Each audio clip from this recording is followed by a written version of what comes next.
Es war eine dieser stillen Nächte, als das Klopfen begann. Zuerst dachte Anna, es sei der Wind, der gegen das Fenster schlug. Doch mit jedem Schlag wurde das Geräusch deutlicher und drängender. Es kam von der verschlossenen Tür des Kellers, die sie nie öffnete. Ihr Herz schlug schnell und eine kalte Schicht Schweiß bildete sich auf ihrer Stirn. Nachdem das Klopfen nicht nachließ, überkam sie die Neugier und die Angst zugleich. Was könnte dort sein? Mit zitternden Händen legte sie den Schlüssel ins Schloss und drehte ihn. Die Tür öffnete sich mit einem creaking Sound, der die Dunkelheit hinter sich offenbarte. Ein kalter Luftzug strömte heraus und plötzlich fühlte sie sich beobachtet. Der Raum war leer, doch die Schatten schienen zu leben. Ein leises Flüstern drang an ihr Ohr.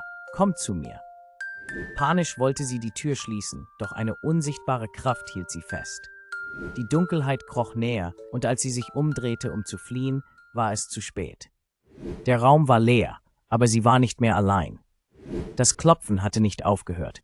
Es war jetzt in ihrem Kopf.